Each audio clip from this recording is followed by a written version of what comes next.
Going across straight to proceedings from the upper house of Parliament, where the Minister of External Affairs is speaking. Listen in. 26 lakh refugees. The entire exercise involved a whole of the government approach, with the Prime Minister himself chairing review meetings almost on a daily basis. At the MEA, we monitored the evacuation operations on a 24/7 basis as well. We got excellent support from all concerned ministries and organizations, including the Ministry of Civil Aviation, Ministry of Defense, the National Disaster Response Force, Indian Air Force, and private airlines. There was an effective coordination with state governments in ensuring that arrangements made by them for return of Indian students to their respective states once they landed in Delhi or Mumbai. Mr. Chairman, let me apprise members of the steps taken in advance of the actual conflict situation. As tensions increased, the Embassy of India in Ukraine had started a registration drive for Indian nationals in January 2022. As a result, around 20,000 Indian nationals registered with our embassy in Kiev. Most of the Indian nationals were students who were pursuing medical studies in Ukrainian universities that were dispersed throughout the country. More than half the students were in universities in eastern Ukraine that borders Russia and has been the epicenter of conflict so far.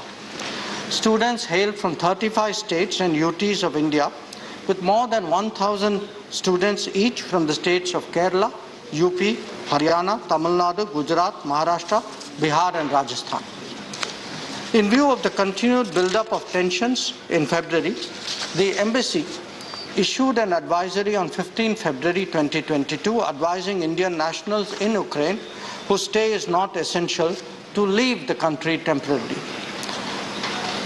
It also advised Indian nationals not to travel to Ukraine or to undertake non-essential movements within Ukraine. Members will appreciate that such advisories are extremely unusual and that very issue is itself a serious caution. Further advisories were also given on 20 February and 22 February, pressing students to leave Ukraine. Air bubble restrictions then in force were immediately lifted in consultation with the Ukrainian side to increase the number of direct flights. As a result, around 4,000 Indian nationals departed from Ukraine by direct and indirect flights till 23 February 2022. Despite our efforts, however, a large majority of students elected to continue staying in Ukraine. We must understand their predicament in this regard. There was a natural reluctance to leave educational institutions and affect their studies. Some universities actively discouraged it and showed reluctance to offer online courses. Many of them received conflicting advice regarding safety. The challenges of travel back may have also been a factor. In the period leading to 24 February, the political signals were confusing as well. Public urgings not to be taken in by alarmism and reports of forced withdrawals created a confusing picture. The net result was that about 18,000 Indian citizens were caught in the midst of conflict when it began. The ministry started reinforcing the strength of our mission in Ukraine in anticipation of a difficult situation. Additional Russian-speaking officers were deputed to Kiev on 22 February to our embassy. To keep in constant touch with distressed Indian nationals in Ukraine and their families in India, a situation room was established in Delhi on 16 February. The embassy took parallel measures. The MEA situation room was ramped up to over 100 personnel, allowing them to respond to over 13,000 calls and 9,000 emails till date. The strategy for evacuation was to take out Indian nationals from western neighboring countries of Ukraine, that were Poland, Slovak Republic, Hungary, Romania, and Moldova. This was necessitated due to the closure of Ukrainian airspace on 24 February. To carry this out, we were required to strengthen our missions in these countries so that they could deploy teams at the border points, set up transit camps, operate effective control rooms, and facilitate the large number of air flights. Along with that, they also handled incoming humanitarian assistance. 47 additional MEA officials were dispatched to ensure these objectives, supplementing a pre-existing embassy strength of 58. Honourable members should appreciate that along with our embassy personnel, these officials have gone to extraordinary lengths in difficult circumstances to ensure that Operation Ganga was successful. Their constant intervention at border checkpoints helped to address severe challenges posed by over-congestion. The liaison with local governments and community organizations was responsible for the boarding, lodging, and medical attention of evacuees. And of course, they handled the complexity of flight operations on the ground so that the return home was a smoother process. Under Operation Ganga, 90 flights have been operated, out of which 76 were civilian flights and 14 were Indian Air Force flights. The evacuation flights were from Romania, Poland, Hungary, and Slovakia.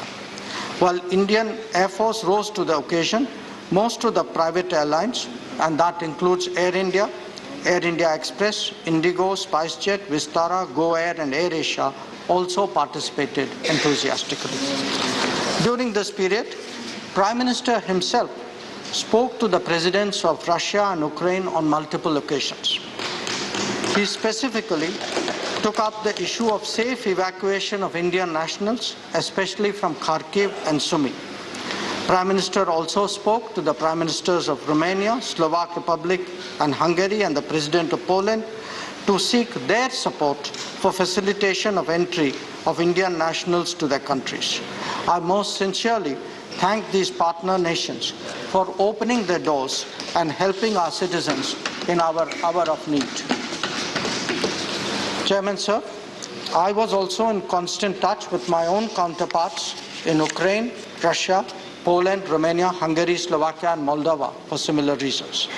Foreign Secretary maintained contact with ambassadors of Ukraine and Russia in New Delhi, while our ambassador in Kiev and Moscow followed up with their respective capitals. Prime Minister deputed 4 union ministers as special envoys to Romania, Hungary, Slovak Republic, and Poland to facilitate Operation Ganga. This included Shri Jyotiraditya Scindia to Romania, Shri Kiren Rijiju to Slovak Republic, Shri Hardeep Singh Puri to Hungary, and General Shri VK Singh to Poland. Their personal supervision of the evacuation process made a substantial difference in the ease of border crossing and the care taken of our citizens thereafter. The most challenging part of the evacuation exercise was that of evacuating Indian nationals from Kharkiv and Sumy. Both the places witnessed heavy shelling and airstrikes. Many options were worked out to evacuate students through buses and trains. A team from our embassy in Moscow had also been sent to the Russia-Ukraine border to facilitate the possible evacuation of Indian students through Belgorod and Kursk. Many students from Kharkiv were moved to Pesochin in view of anticipated escalation of hostilities. While our efforts were able to stave off some of the more extreme scenarios, their presence in a safety zone allowed for subsequent ferrying through buses to the western borders. The Sumy evacuation, which was the last one on a significant scale, was also extremely complex as our students faced the prospect of being caught in crossfire. Their evacuation from the city needed a credible ceasefire, a daunting challenge in the current situation. This finally materialized, Chairman, sir, due to the personal intervention of the Prime Minister himself with the Presidents of Ukraine and Russia. Noting the extraordinary challenges before us, we also dispatched a special team of senior officers to the vicinity of Sumy. Their coordination with the military forces deployed there, with the ICRC and the arrangement of logistics was responsible for the final outcome. During the entire period, our embassy in Ukraine has been working incessantly to contact Indian nationals, arranging and facilitating transport, coordinating with local authorities, providing food, etc. Throughout the evacuation exercise, our embassy was in constant touch with the Ukrainian authorities. We appreciate their positive response to our requests during this period. Their intervention was responsible for running additional trains needed for the evacuation exercise. The embassy also provided travel documents within a very short time in cases where Indian nationals had lost their passports.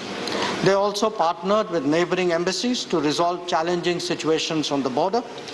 On 13th March, in view of the rapidly deteriorating security situation in Ukraine, including attacks in its western part, it was decided to temporarily relocate the Indian embassy in Ukraine to Poland. This situation will be reassessed in light of further developments. Honourable members should also recognize the great contribution